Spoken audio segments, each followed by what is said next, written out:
Why didn't Yuta copy Nobara's technique for the fight against Sukuna? Let's talk about it, but spoilers beware. Alright, first of all, shout out to Angel who asked me to cover this today. Thank you so much, man. And y'all can pause to read the whole thing if you'd like, but we're going to be covering all of it.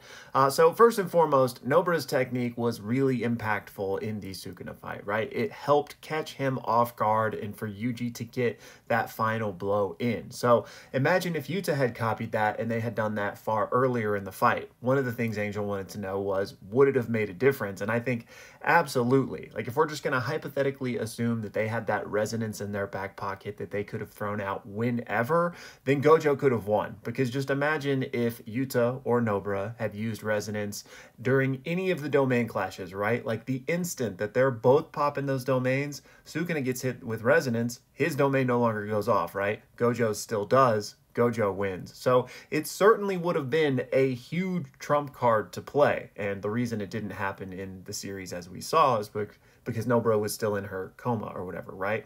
But why didn't Yuta copy it? Because then they could have just done that. So let's talk about why. All right, so first of all, I don't know how viable of an option this even really was, because as Yuta explains to us, Rika has very specific limitations on how she copies somebody's technique. She needs to ingest a portion of that person in order to be able to copy it. And more specifically, the stronger the technique, the more potentially lethal body part is required. Now, this is where we're going to get into some vague territory, because just how strong is resonance, right? On the surface, you might say, well, it's not the strongest curse technique out there, but it has some insane potential because it's one of only a few in the entire series that is capable of damaging the soul, which is why they use it in the very specific way they use it against Sukuna, right? Damaging him basically by proxy through his finger. So there's an argument to be made that it's incredibly powerful and thus the cost may be extremely big, meaning he couldn't just, have Rika nibble on a fingernail,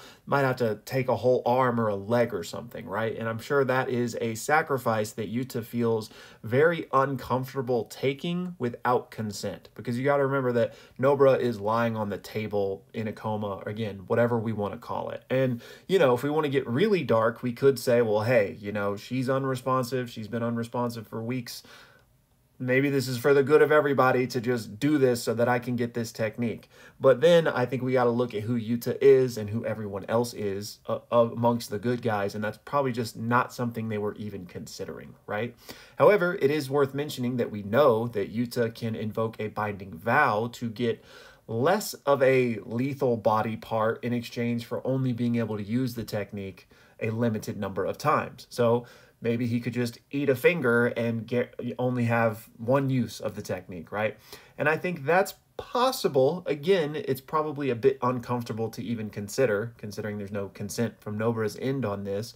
But let's say they do that, right? The issue then becomes, is Yuta going to have the expertise and finesse required to utilize this technique the way it needs to be if he's only got one shot at it, right? Because he even tells us, like, just because he copies the technique doesn't mean he gets the blueprints or an understanding of how to use it. And in fact, he really needs people to help him use it, like Inumaki with the cursed speech. And even beyond that, we know that that final moment where Nobara used it on Sukuna's last finger wasn't just like a normal application of her technique.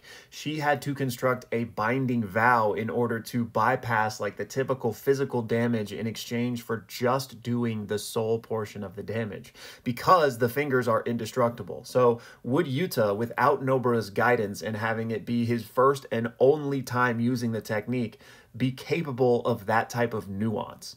Now, don't get me wrong, Yuta is built different and he's obviously willing to go to very dark places in order to get things done. But I think when we combine all of those different things I talked about, it just wasn't really looked at as a viable option. And I think primarily the whole having Rika eat a large portion of Nobara while she's in a coma is just an idea that probably wasn't breached.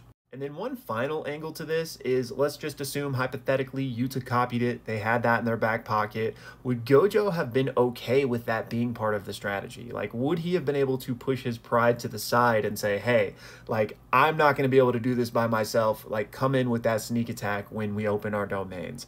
And I don't know, and like, maybe that's just on him and everybody should have said, screw you, Gojo, this is more important than your ego. But still, like, I don't know, he might not have been cool with that. That might also have been just one of the reasons it really wasn't considered or even on the table, even aside from all the other stuff I already talked about. Now, again, whether that's stupid or not is maybe a whole other discussion, but I just don't see him really, being on board for that.